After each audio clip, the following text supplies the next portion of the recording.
Hello everyone, welcome back to Sitcon. मैंने एक पोल रखा था जिसमें 80% लोगों ने एपिसोड 8 और 9 की डिटेल्स चूज करी और 20% लोगों को फुल सीरीज की डिटेल्स चाहिए। तो इसीलिए मैं इस वाली वीडियो में most of the details episode 8 और 9 की बताऊंगा और कुछ मजेदार डिटेल्स ओवरऑल सीरीज से भी होंगी। मैंने शीएल के एपिसोड 1 और 2 की सेपरेट वीडियोस ऑलरेडी बना रखी हैं, तो इस वाली वीडियो के बाद तुम उनको भी जाके देख सकते हो। Now without wasting any more time, let's begin. Number 1, episode 8 के शुरू में हम यहाँ पर मोनाहन्स होलसेल देखते हैं, जो एक रेफरेंस है शीएल के आर्ट डायरेक्टर ड्रू मोनाहन का। नंबर 2, जब डेयरडेविल को शीएल अपनी क्लैप के सोनिक बूम से नॉक कर देती है और उसके बाद जाके उसका मास्क उतारती है, तो पीछे रॉजर्स द म्यूजिकल का पोस्टर देख सकते हो। ये शो करता है कि शीएल की टाइमलाइन स्पाइडरमैन नो वे होम और हॉकाई के आसपास ही चल रही है, क्योंकि ये वाला पोस्टर हॉकाई और नो वे होम में भी दिखा था। नंबर 3, लीप फ्रॉग कॉस्ट्यूम बनाने वाले बंदे को इस जगह रखता है जिसका नाम लिली पैड है, और रियल लाइफ में भी लिली पैड एक प्लांट होता है जो तालाब में पाया जाता है और मेंढक उस पर रहा करते हैं। इस वाली बिल्डिंग के वॉल पर उसने अपना नाम भी लिखा हुआ है। नंबर 4, उसी वाले सीन में इस जगह पर क्यूआर कोड बना है जिसको स्कैन करने पर तुम शीएल कॉमिक बुक इशू 9 पढ़ सकते हो, जिसकी स्टोरी लाइन लगभग एपिसोड 8 से मिलती जुलती है और उसमें भी डेयरडेविल अपने रेड एंड येलो सूट में होता है। नंबर 5, लीप फ्रॉग ने इस जगह पर बैट सिग्नल की तरह अपना फ्रॉग सिग्नल बना रखा है। अब तो हम लोग को ऐसे डीसी के रेफरेंसेस फ्यूचर में और देखने को मिलेंगे, क्योंकि डीसी के नए को चेयरमैन जेम्स गन बन गए हैं, जिन्होंने गार्डियंस ऑफ द गैलेक्सी जैसी आइकॉनिक मूवी डायरेक्ट की थी और डीसी के भी मोस्ट इंजॉयबल मूवीज बना चुके हैं। वीडियो को एंजॉय कर रहे हो तो चैनल को सब्सक्राइब करके रख लेना, क्योंकि मैं आगे भी ऐसी वीडियोस लाने वाला हूँ। नंबर 6, लीप फ्रॉग के कैरेक्टर को सीधा कॉमिक्स से उठाया गया है, लेकिन मूवी और कॉमिक्स वाले लीप फ्रॉग में बस ये डिफरेंस है कि कॉमिक्स में ये एक सुपर विलन होता है और मूवी में एक विजिलेंटी, लेकिन बाद में जाके ये भी विलन ही बन जाता है। और हाँ, कॉमिक्स में इस बंदे का बाप लीप फ्रॉग होता है। नंबर 7, निकी इस वाले सीन में ब्रशेस को वुल्वरीन के 3 क्लॉज की तरफ पकड़ी हुई है, जो ऑब्वियसली फोरशैडो करता है कि वुल्वरीन को हम लोग जल्दी एमसीयू में देखने वाले हैं, जो कि डेडपूल 3 में दिखेगा। नंबर 8, मैट मोर्डॉक यानी कि डेयरडेविल वही सेम ग्लासेस पहना हुआ है जो नेटफ्लिक्स वाले तीनों सीजन में पहना करता था। शो रनर्स की कंटिन्यूटी और ऐसी सटल सी डिटेल्स वॉचिंग एक्सपीरियंस को काफी बढ़ा देती है।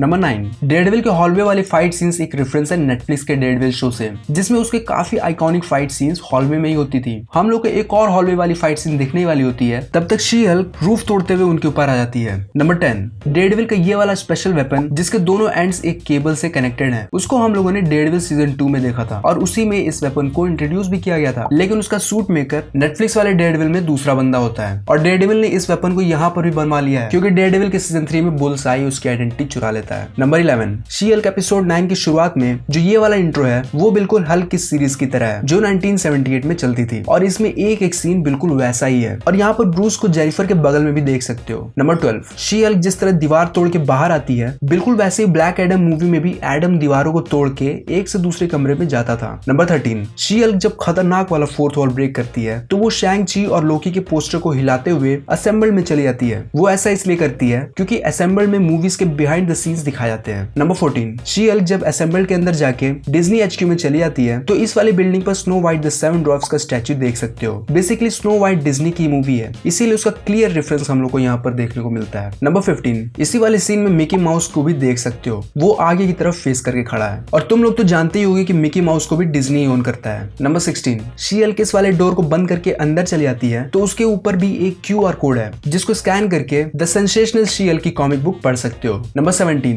शी-हल्क अंदर जाती है तो ये वाला पोस्टर जिस पे लिखा है आई वांट यू, ये दरवाजे के बाहर वॉल पर भी था, और रूम के अंदर शी-हल्क की कॉमिक बुक्स भी रखी हुई हैं। नंबर 18, शी-हल्क एपिसोड 7 में ये वाला बंदा मैन बुल होता है जो कॉमिक्स में भी एग्जिस्ट करता है, और वो डेयरडेविल के कॉमिक्स का विलन होता है। नंबर 19, एबोमिनेशन की थेरेपी में पोर्क्यूपाइन नाम का ये वाला बंदा भी कॉमिक्स से उठाया गया है जो कॉमिक्स में भी विलन होता है। इसकी बैक स्टोरी में ये बताया गया है कि इसने गवर्नमेंट के लिए सूट बनाया, लेकिन फंडिंग की दिक्कत की वजह से वो विलन बन गया। नंबर 20, ये वाला बंदा वैम्पायर है, और मोस्ट प्रोबेबली हम लोगों को ये अपकमिंग मूवी ब्लेड में भी दिखेगा, क्योंकि ब्लेड में डेन विटमैन वैम्पायर हंटर्स और वैम्पायर्स होंगे। नंबर 21, एमिल के पीछे इस वाले सीन में पीछे एबोमस्ते लिखा हुआ है जो कि नमस्ते को मिक्स करके बनाया है। नंबर 22, उसी रूम में शी-हल्क भी बैठी है और उसके पीछे लक्ष्मी जी और गणेश जी की फोटोज लगी हुई है, साथ ही में महात्मा बुद्ध की मूर्ति भी इस जगह पर रखी हुई है। नंबर 23, जब जॉर्ज जेनिफर के फोन का सारा डेटा कॉपी करने के बाद हल्क इंक को भेज देता है तो यहाँ पर रेड कलर की इंजेक्शन की इमोजी है, और जेनिफर ने इस एपिसोड में रेड हल्क को मेंशन भी किया है, तो अब रेड हल्क की अपीयरेंस को तो कंफर्म समझो, क्योंकि रेड हल्क प्ले करने के लिए सुटेबल एक्टर भी खोजा जा रहा है। नंबर 24, जब शी-हल्क डेयरडेविल को अपने थंडर क्लैप से रोकती है तो वो गिरने के बाद उठ नहीं पाता, क्योंकि उससे उसके कानों पर असर पड़ता है, और ये तो ऑब्वियस ही चीज है, लेकिन इस वाले शॉट को स्लो करके देखने पर पता चलता है कि डेयरडेविल जिस कार से लड़ता है उसके विंडोज उसके हिट होने से नहीं फूटती, बल्कि शी-हल्क का थंडर क्लैप पहले जाके उस कार के विंडो से हिट होता है। बिल्कुल वैसे ही इन सब कार्स के शीशे भी उसके थंडर क्लैप से फूटते हैं। नंबर 25, एमिल जब एबोमिनेशन के फॉर्म में आता है तो वो भी हल्क और शी-हल्क की तरह स्पैंडेक्स के कपड़े पहना हुआ है, क्योंकि जब वो प्रिजन में ट्रांसफॉर्म हुआ था तो उसके कपड़े फट गए थे। लेकिन एबोमिनेशन यहाँ पूरी तैयारी के साथ आया है। नंबर 26, जब जेनिफर फोर्थ वॉल ब्रेक करके मार्वल्स असेंबल में जाती है तो वो शी-हल्क के फॉर्म में होती है, जबकि उसके पैरों पर इनहिबिटर लगा रहता है और ऑटोमेटिकली वो अपने पर्पल सुपर हीरो कॉस्ट्यूम भी पहन लेती है। नंबर 27, लीप फ्रॉग जिस तरह इस वैन पर जंप करता है बिल्कुल वैसे ही डेयरडेविल भी जंप करके आता है। लेकिन सही बताऊं तो डेयरडेविल की जंप बिल्कुल भी प्रैक्टिकल नहीं लगी, क्योंकि वो तो साइड से भी आ सकता था और जहां से वो कूदा है वहां कोई पेड़ भी नहीं दिख रहा, और ये वाला पेड़ इस सीन में है लेकिन वो काफी दूर है। नंबर 28, टॉड ट्रांसफॉर्म होने के बाद बोलता है तो उसकी आवाज मोटी हो जाती है, लेकिन एबोमिनेशन और शी-हल्क के साथ ऐसा नहीं होता। नंबर 29, केविन एआई के सर पर हैट का डिजाइन बना हुआ है, ये एक रेफरेंस है केविन फाइये के कैप से। नंबर 30, जेनिफर केविन से डिस्कस कर रही होती है कि शो का फिनाले कैसा होना चाहिए। इसी बीच इस स्टैक में मार्वल की अलग अलग कॉमिक बुक्स रखी हुई हैं, जिसमें शी-हल्क की कॉमिक बुक भी इंक्लूडेड है। नंबर 31, केविन के साइड में ये वाला जो मॉनिटर है उस पे जो टेक्स्ट लिखे हुए हैं वो बिल्कुल लोकी सीरीज में टीवीए के कंप्यूटर्स की तरह है, तो हो सकता है कि इन दोनों में कोई कनेक्शन हो जो शायद लोकी सीजन 2 में पता चले। So that was basically it. Channel को सब्सक्राइब करना मत भूलना। See you in a new video with new details.